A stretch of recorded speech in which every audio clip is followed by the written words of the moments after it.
রক্তাক্ত ব্যারাকপুর, আজও রক্ত ঝরলো ব্যারাকপুরে। ব্যারাকপুরের সাংসদ তিনি বলেছিলেন গুন্ডামুক্ত ব্যারাকপুরে, কিন্তু সেই রক্ত ঝরছে ব্যারাকপুর। কি বলবেন? উনি কি বলবেন? উনার যিনি মালিক মমতা ব্যানার্জি পুলিশ মন্ত্রী, তিনি ব্যর্থ এবং তিনি সবসময় বড় বড় কথা বলেছেন।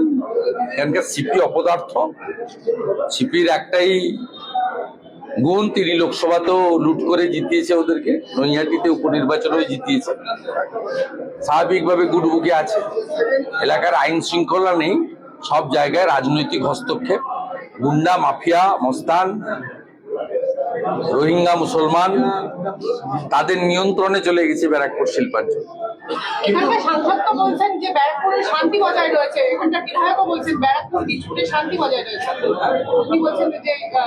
চোখে কিছু রোগ হয়েছে, দেখতে পাচ্ছেন না। এই সঙ্গে একটা জিনিস রাখবো যে আরজি করার মূল যে আন্দোলনকারী ছিল আসিফুল্লাহ, তাকে আজকে হাইকোর্ট থেকে স্বস্তি দেওয়া থেকে তদন্ত, সেই তদন্ত প্রথম দিন থেকেই বলেছি। আমি ওনার সঙ্গে ফোনেও কথা বলেছি। ওনার বাড়িতে যেভাবে পুলিশ গিয়ে অত্যাচার করেছে, হাইকোর্টের জাজমেন্টকে আমি ওয়েলকাম করছি এবং অ্যাপ্রোপ্রিয়েট জাজমেন্ট হয়েছে। এবং এর ফলে পশ্চিমবাংলায় পুলিশের তো লাজ লজ্জা নেই, দোকান কাটা এরকম প্রতি সপ্তাহে হাইকোর্ট থেকে থাপ্পড় খায়। হাইকোর্ট শুধু নয়, অনেক সময় উচ্চতর আদালত থেকেও থাপ্পড় খায়। তারপরেও তো লাজ লজ্জা নেই। পুলিশের একটাই কাজ, টাকা তোলো আর তৃণমূলকে স্যাটিসফাইড করো। আর মমতা ব্যানার্জি যা বলছে সেটা আগে সিআরপিসি আইপিসি ছিল, এখন বিএনএস। আইনে থাকুক আর নাই থাকুক তাই করো। কিন্তু মমতা বন্দ্যোপাধ্যায় তো আবার আজকে বলছেন পুলিশ আধিকারিক বিডিওদের গ্রামে গ্রামে ঘুরতে, সব জায়গায় ঘুরে ঘুরে দেখতে যে তার কাজ ঠিক হচ্ছে কিনা। টাকা কোথায়? কি কাজ করবে? টাকা কোথায়? টাকা তো নেই। পশ্চিমবঙ্গ সরকার এই বছরই 91,000 কোটি টাকা ঋণ নিয়েছে। এখনো 3 মাস 2.5 মাস বাকি বছর, আর্থিক বছর শেষ হতে।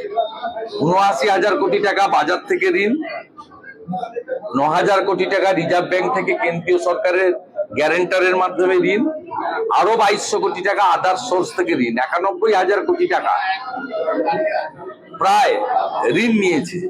রাজ্যের 2011 সালে বামফ্রন্টের সময় ঋণ ছিল 1,98,000 কোটি টাকা, মাথা পিছু 20,000 টাকা। মমতা ব্যানার্জি 6 লক্ষ কোটি টাকা ঋণ করে দিয়েছেন। মাথা পিছু ঋণের পরিমাণ পশ্চিমবঙ্গের সব অধিবাসীদের 59,000 টাকা। 20,000 টাকা তিনি 3 গুণ বাড়িয়ে 59,000 টাকা করে দিয়েছেন মাথা পিছু ঋণ। তাই বিডিও গুরুন আর ডিএম গুরুন, তারা কিছু করতে পারবেন না। ভাতা দেওয়া ছাড়া, কিছু লোককে ভোট নেওয়া ছাড়া আর তোষণ। তিনি কোন সাহসে বলেন যে মালদা মুর্শিদাবাদে সংখ্যাগরিষ্ঠ মানে মুসলিমরা সংখ্যাগরিষ্ঠ, সেখানে সংখ্যালঘু মানে হিন্দুদের দেখভাল করার দায়িত্ব মুসলমানদের হাতে দিয়ে এসছেন তিনি? কোন মুখ্যমন্ত্রী? মুসলমানদের হাতে হিন্দুদের দেখভালের দায়িত্ব নিতে হবে কেন? কি করে বলেন যে এখানে মেজরিটি যারা আছেন তারা মাইনরিটিদেরকে দেখে নেবেন, রক্ষা করবেন? এটা কি ভাষাটা? কি রক্ষা করা মানে কি? বাংলাদেশে কি হয়েছে রতন মজুমদারের সঙ্গে? কি বলেছে? রতন মজুমদারকে বলা হয়েছে তুমি ধর্ম ছাড়ো নয় কর্ম ছাড়ো। তিনি অভাবী সংসার, তার স্বামী স্ত্রী পুত্র পরিবার আছে, তিনি কর্ম রেখে দিয়েছেন, ধর্ম বদল করেছেন। তার নাম হয়েছে শেখ শফিউল্লাহ। মালদা মুর্শিদাবাদের লোককে কি তিনি ধর্ম পরিবর্তন করার জন্য বলছেন নাকি? আপনি আর্থিক সংকটের কথা বলছেন, কিন্তু ফেব্রুয়ারির মধ্যে শিলান্যাস হবে এবং 28-এর মধ্যে হচ্ছে মাস্টার প্ল্যান হবে, ঘাটার মাস্টার প্ল্যান কবে হবে? 2028-এর মধ্যে কমপ্লিট হবে। তার আগে কি ভোট? তার আগে কি ভোট আছে? 26-এর বিধানসভা ভোট আছে না? কিন্তু আপনি ব্যারাকপুরে রয়েছেন, ব্যারাকপুরের একাধিক বিজেপি নেতা আস্তে আস্তে তো তৃণমূলে যোগ করছে, এইটাকে কিভাবে দেখছেন? কেউ যায়নি, যারা রয়েছে বিট্টু উনি কোনো পদে ছিলেন না। কিন্তু তিনি তো বিজেপির কনভেনার ছিলেন বিটপুর বিধানসভারই। না, আগে ছিলেন, এখন ছিল। উনি তো আমাদের মেম্বারশিপই করেন। প্রাক্তন সাংসদ জন ভার্লা বলছেন ওনাকে ছুরি মারা হয়েছে পিছন থেকে, তাই টিএমসি যোগ করবেন। উনি কোন দলে আছেন?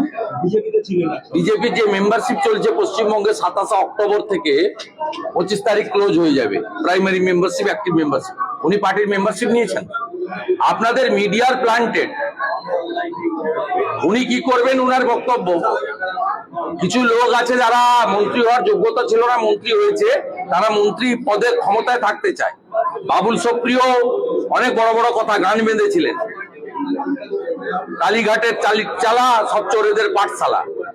সে বাবুল সুপ্রিয় দুটো টার্ম মন্ত্রী হওয়ার পরে যখন ড্রপ হয়েছেন, তিনিও দল পরিবর্তন করেছেন, তাকে মন্ত্রী থাকতেই হবে।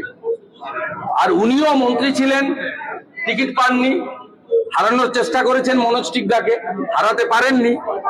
তিনি এখন ক্ষমতায় থাকতে চান। ক্ষমতায় থাকতে গেলে যাদের সঙ্গে গেলে নীতি নৈতিকতা বিসর্জন দিয়ে ক্ষমতা পাওয়া যায়, ওখানে গেছেন। উনি তো বিজেপির কেউ নয়, একজন সাধারণ মানুষ, প্রাক্তন মন্ত্রী। বিজেপির মেম্বারশিপের আইডি নম্বর যদি জন বাল্লার দেখাতে পারেন, তাহলে আপনাদের এই সংবাদপত্র যে চাষটা করছে দুদিন ধরে, এর উত্তর আমি দিয়ে দেব। জন বাল্লা ভারতীয় জনতা পার্টির মেম্বারশিপ নেননি, বা ভারতীয় জনতা পার্টিও তাকে মেম্বার করার জন্য অ্যাপ্রোচ করেনি। অতএব জন বাল্লার বিজেপি থেকে তৃণমূলে যাওয়ার কোনো গল্প এখানে নেই। তিনি প্রাক্তন মন্ত্রী, ঠিক আছে, তিনি তার ব্যক্তিগত সিদ্ধান্ত নিতে পারেন। আমিও যেমন সব ছেড়ে 19 ডিসেম্বর 2020 সব ছেড়ে, যা যা ছিল সব ছেড়ে সাধারণ নাগরিক হিসেবে বিজেপিতে যোগ দিয়েছি। তিনিও দল পরিবর্তন করতে পারেন, কিন্তু এসব কথা সাজে না, এসব কথা সাজে না। উনি টিকিট পাননি কেন উনি ভালো করে জানেন, আমি এসব কথা বলতে চাই না। আমি ওখানে গিয়ে বলবো। আমি টি গার্ডেনে ফেব্রুয়ারি মাসে যাব, আমি বাগানে গিয়ে বলে দিয়ে আসবো। বাঘকে খেতে দিচ্ছে না। আর ওনার সঙ্গে ডেরেক ও ব্রায়ানের মাধ্যমে কি রফা হয়েছে আর কেউ না জানুক, আমি জানি। আমি জানি কি রফা হয়েছে। অতএব এগুলো বলে বেশি কিছু হবে না। বাঘকে খেতে দিচ্ছে না বলে ভিন রাজ্য থেকে বাঘরা নাকি এই রাজ্যে ঢুকছে, মুখ্যমন্ত্রী আলিপুরদুয়ার থেকে বলছে। মুখ্যমন্ত্রী সব কথা কেউ ধরে না, কাউন্টও করে না, হাসাহাসি হয়। ওগো চ্যানেল দেখলে যেমন হাসাহাসি হয়, মুখ্যমন্ত্রীর কথা শুনলেও হাসাহাসি হয়। মুখ্যমন্ত্রী এর আগে ডেঙ্গুর সময় এই গাইঘাটাতে এসে একটা সভাতে বলেছিলেন, বাংলাদেশ থেকে সব ডেঙ্গুর মশা ঢুকছে বলেছিলেন।